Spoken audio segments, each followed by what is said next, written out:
যুক্তরাষ্ট্র ওয়েস্ট ইন্ডিজের মাটিতে চলছে এবারে টি-20 বিশ্বকাপের আসর। দু একটা ত্রুটি ও সমালোচনা বাদে বেশ নির্বিঘ্নেই শেষ হয়েছে গ্রুপ পর্বের খেলা। তবে এরই মাঝে বিশ্বকাপের ম্যাচে ফিক্সিং এর চেষ্টা চালানোর অভিযোগ উঠেছে কেনিয়ার সাবেক এক ক্রিকেটারের বিরুদ্ধে। যদিও আইসিসির তৎপরতায় তাৎক্ষণিক ওই জল বেশি দূর গড়ায়নি বলে জানিয়েছে ভারতীয় সংবাদ মাধ্যম পিটিআই এর বরাত দিয়ে একই সংবাদ দিয়েছে ভারতের প্রায় সকল গণমাধ্যম। সংবাদ সংস্থাটির পাওয়া তথ্য মতে গায়ানায় অনুষ্ঠিত বিশ্বকাপের গ্রুপ পর্বের একটি ম্যাচে এমন ঘটনা ঘটানোর চেষ্টা চলছে। ভিন্ন ভিন্ন ফোন নম্বর থেকে কেনিয়ার সাবেক এক বোলার যোগাযোগের চেষ্টা করছেন উগান্ডার এক ক্রিকেটারের সঙ্গে, যা তাৎক্ষণিকভাবে উগান্ডার পক্ষ থেকে আইসিসি দুর্নীতি বিরোধী বিভাগকে অব্যাহত করলে তারা পদক্ষেপ নেয়। বলে রাখা ভালো, ফিক্সিং এর প্রস্তাব এলে আইসিসি কে না জানালেও অপরাধের সামিল বলে ধরা হয়। এমন ঘটনা এর আগে বেশ কয়েকজন ক্রিকেটার নিষিদ্ধ হয়েছিলেন। সেই তালিকায় আছে বাংলাদেশের সাকিব আল হাসানের নামও। সাবেক এই টাইগার অধিনায়ক ম্যাচ ফিক্সিং এর ফাঁদে পা না দিলেও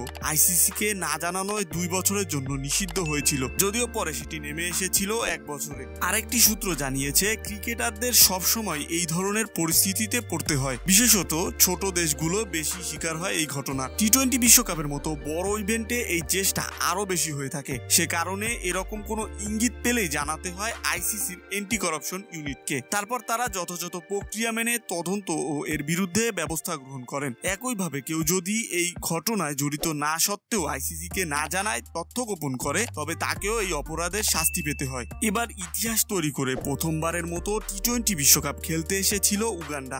আফ্রিকান অঞ্চলের বাছাই পর্বে তারা জিম্বাবুয়ের মতো দেশকে বিদায় করে দিয়ে পা রেখেছিল বিশ্বকাপে। এরপর প্রথমবারের মতো ম্যাচ জয়েরও ইতিহাস গড়ে উগান্ডা। গ্রুপ পর্বে নিজেদের দ্বিতীয় ম্যাচে পাপুয়া নিউগিনিকে তারা 3 উইকেটে হারায়। যদিও তারা বাকি 3টি ম্যাচই হেরেছে, এমনকি টি-20 বিশ্বকাপে সর্বনিম্ন রানের রেকর্ডেও সঙ্গী হয়েছে তাদের। ওয়েস্ট ইন্ডিজের বিপক্ষে 39 এবং নিউজিল্যান্ডের বিপক্ষে তারা অল আউট হয় মাত্র 40 রানে। দুটি টি-20 বিশ্বকাপের ইতিহাসে সর্বনিম্ন রানের রেকর্ড এটি।